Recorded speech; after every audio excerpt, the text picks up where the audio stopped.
first most important step, so you don't short anything out. You take our negative.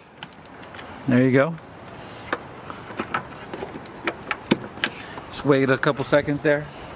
So the and why are you waiting a couple seconds for? So the ECU and all the internals can just drain power. And there you go. And then we start hacking away. DNA motoring,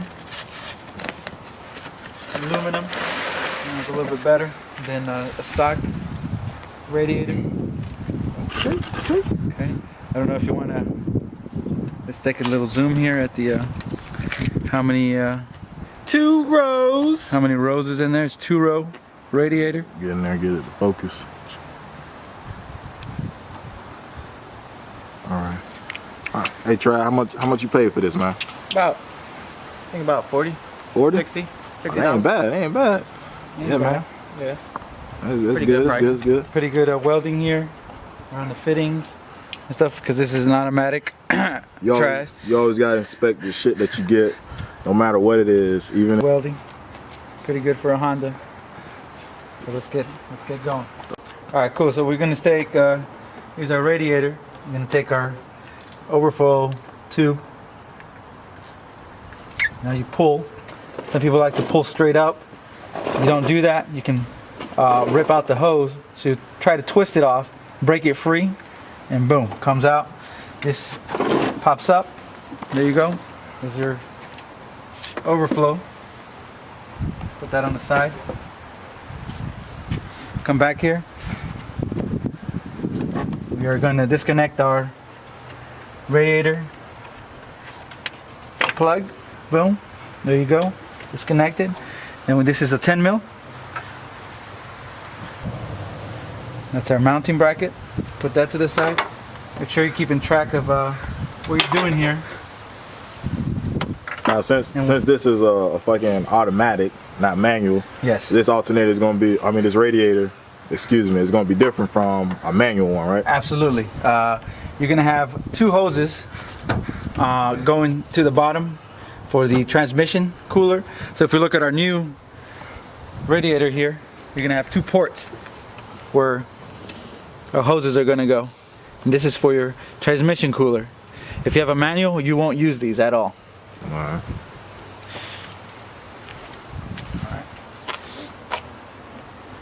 What's up, Kerber? All right, so we're going to drain our radiator now. So for it to drain faster, you open your fill cap. There you go. Let some air through there. On this new radiator right here, you're gonna look for a butterfly effect, and just turn it, keep turning it till there you go. That's how you drain your radiator. Okay, so this is the stock radiator here. If you look inside there, it's a single row. And our new part, aluminum radiator, is a double row, so you have more cooling capacity, more of a surface area to cool down the water, so your engine cools down much quicker. Let's leave it up. So this is just on the jack there. The jack. So we've already drained our radiator here, disconnected our upper radiator hose. Next, what we're going to do here is disconnect our transmission lines, which are these 2 coming from the transmission down to your radiator. This is your upper radiator hose. So you either have the option to disconnect it from the bottom or the top. So up here on the top and the bottom is your lower radiator hose. All right.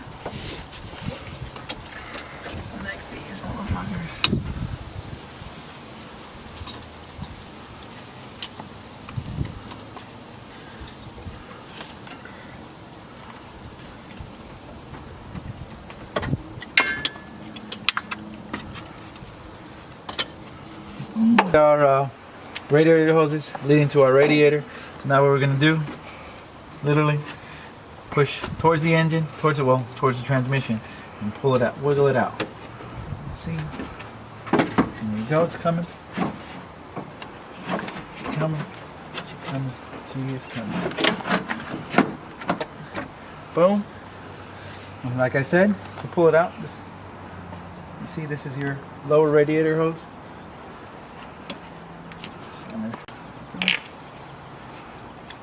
And again, you're going to pull your hoses again and twist them off. There you go. Seal. Take it off. Drop it down. And this is our stock radiator. Let's go ahead and compare it. Your new part that's going in.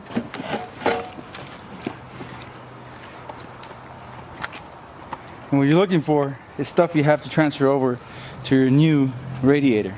So obviously our fan's gonna go over there and our hoses, and that's pretty much it. Well, also our rubber mounting, I guess, holders on the bottom, and that's about it. And we'll have our new aluminum radiator in. Alright. Alright, so we got our nuts slash Phillips heads here. Do not try to use your Phillips here and strip the Phillips. Better if you use a 10 mil and take them off. And obviously this Honda Civic we have here has experienced some rust and shred our bolt there. So what we're trying to do now is hit it with some liquid wrench and spray it in there. Let it marinate. Same thing with our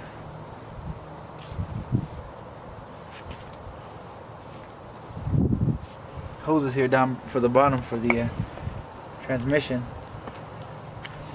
Just wait, and hopefully that breaks it loose. Hopefully.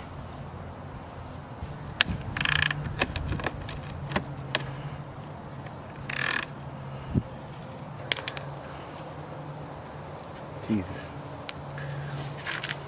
Our fan off completely here. 4 bolts attach it. Remember again, they're just 10 mils. And put it back again here. See how well they did? Perfect. See that? DNA motoring, they really did a good job on mounting the brackets on the right place. So we'll go ahead and install that. I would preferably use new bolts and bolts to attach our fan here. Our 10 mil bolts here. We're missing one because we have a cheap owner, which is fine. Next thing we're going to do is take our transmission lines, transfer them over too. Same thing with our radiator hose, transfer it over.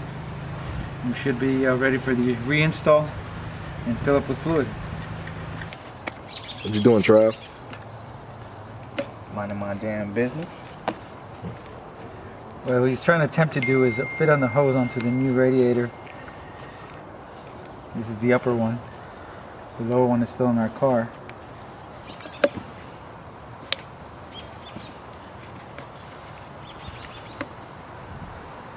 It is a different size. I'll show you, rip your tights. Let me see. So what Sandy gonna do now is this fucking this top hose here is a lot smaller. Let me get that to focus. A lot smaller than the new one. So what they're doing now is they putting it on and getting some pliers to slide it down so it can cover it, that lip. And then what he's gonna do now is he's gonna take off that bottom hose so he can take it out and actually mount it to where it needs to be on the new one. So he's not up under the car trying to fucking manhandle the shit. Lower radiator hose here. So our hose, you see up here, this is where our thermostat is housed. This is our temp gauge here, or temp gauge, I mean temp sensor. And you're gonna use your pliers here to take that fitting out, boom. And again, do not pull, twist, motion to get the hose out.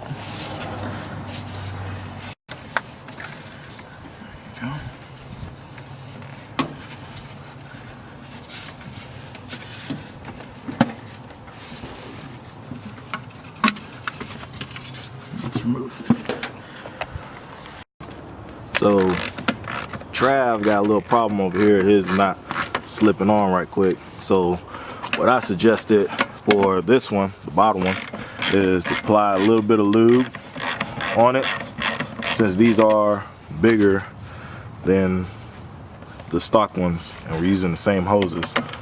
So let's see if this one turns out a lot better than trying to take the fan off and slipping it on. Put one side on, get the pliers, and slip it on the other side. So hopefully it'll slip on.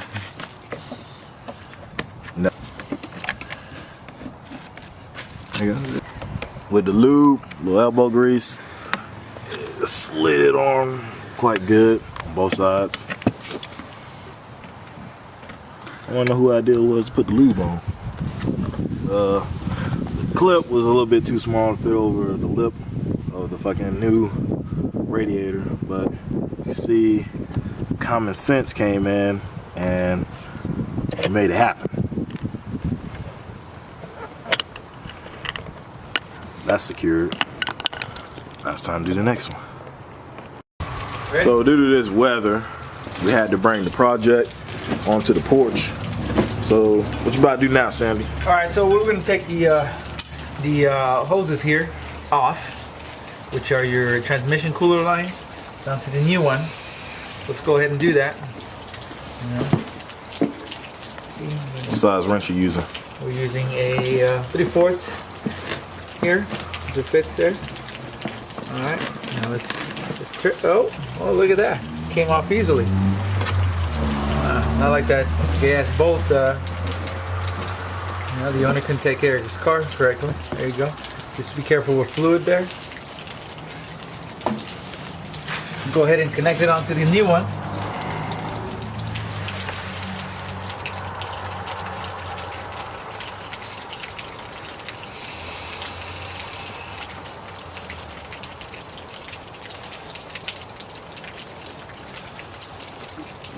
All right, here we go. So our hoses are installed, ready to go.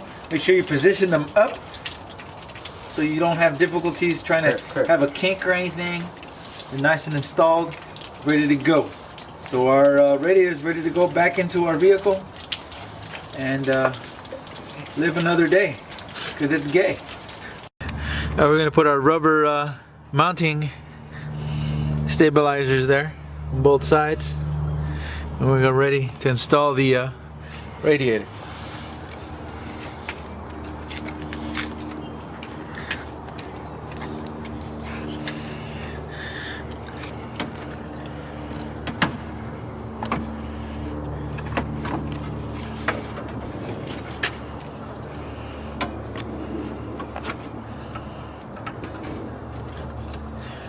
There you go. Bang.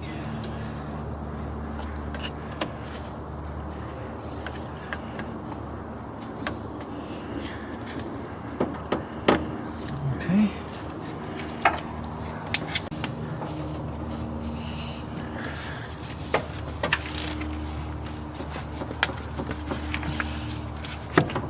All right, so we installed our radiator hose in.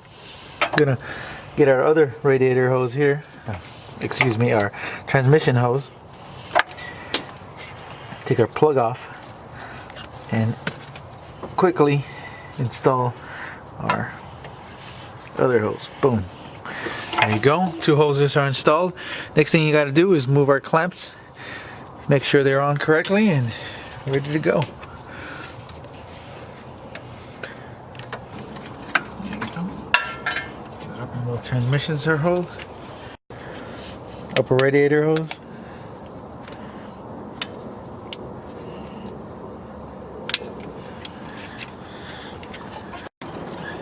Our lower radiator hose.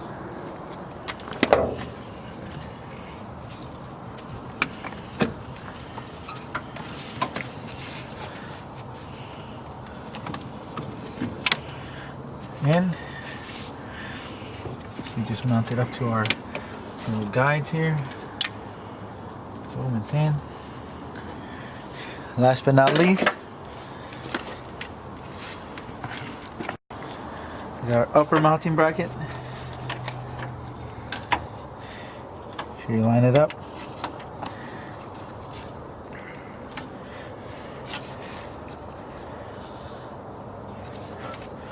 sure you connect your fan. This is very important here. If you don't connect your fan, you will not have your fan activate when your engine reaches the proper temperature. Next is our overflow.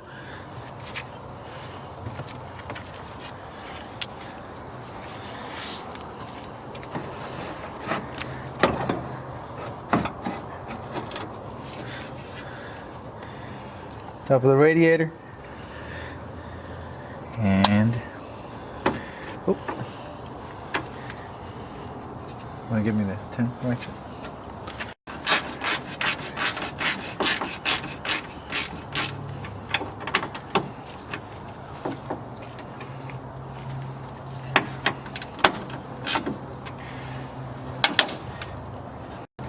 And open up your radiator and fill it up with coolant. Make sure, very important, before you even pour coolant in there, your plug is plugged in. Because I've seen many occasions where people just pour it in there and their dumbass is just, oh, it's not filling up because it's pouring out the other side. Let's go ahead and check that again.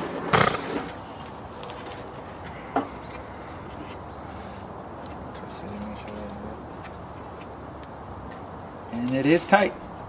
We're ready to go to fill up.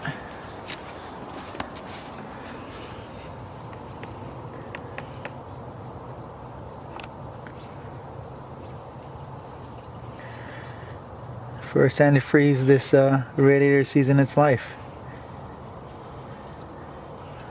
Full, fill it up to the brim, you know.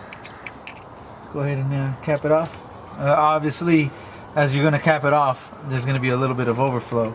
Make sure you have a rag in handy, catch the access.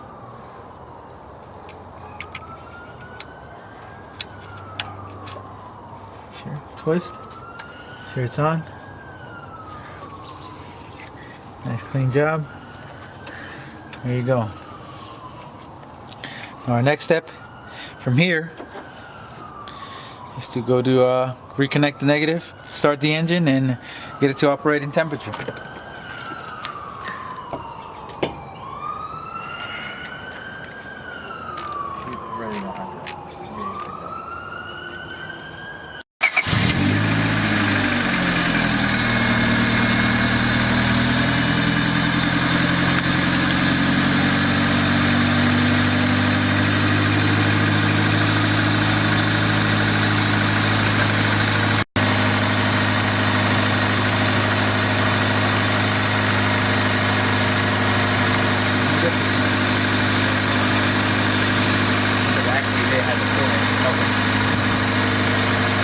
Turn up the engine here, take the cap off, just to observe, to see if there's water flow here, and double check that our water pump is working.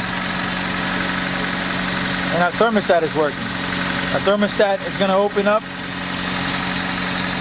at a certain temperature and let the water flow back into the engine to cool it down. So we're still waiting until it warms up.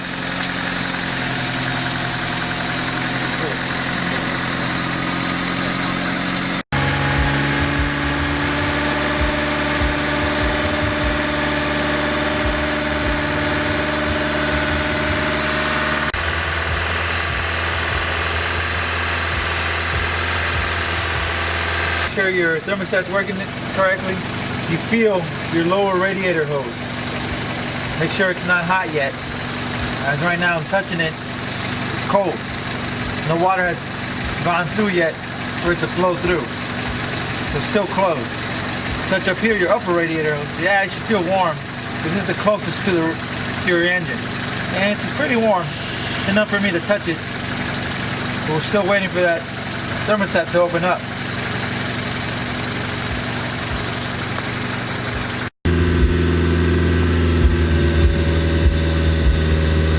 The thermostat open. If you feel your lower upper hose here, it's warm.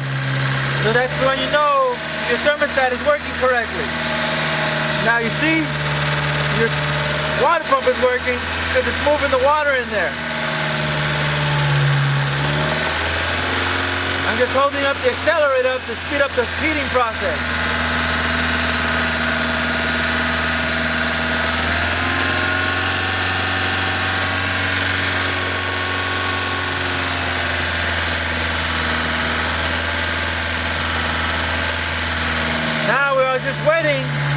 is for the fan to kick on, to turn the fan on, to cool down the coolant. So we verified that our fan kicks on. Once it's at operating temperature, we checked our hose, make sure it's nice and hot to make sure our thermostat's working. Our water is moving in there. When we start to accelerate here a little bit, see the water moving in there. That verifies our water pump is working, and that fixes our problem from overheating. Next thing you do is cap it off. And make sure you cap off your overflow tank. And make sure you have the proper fluid inside your radiator at all times. And that should fix your overheating problem. All the smoke you're seeing right now is from me having the cap open during the process of verifying that the water is moving, and it overspilled a little bit. I had my rag here handy at the time, cleaned it off, and that's where the smoke's coming from. You see that? So don't think like, oh shit, my shit's fucking up. No, you're good. You are okay. You're in the clear. Just make sure you take it for a spin, and during that spin, you go through the gears and verify that at all gears you're not overheating. So after our test drive, we're done. Our engine is not overheating. So our problem was a good old handy radiator. Aluminum will help a lot. Besides your old plastic stock radiator. So any questions, leave a comment. I'm glad to help and give any advice. And what's your YouTube channel again? Plant 48, you got it.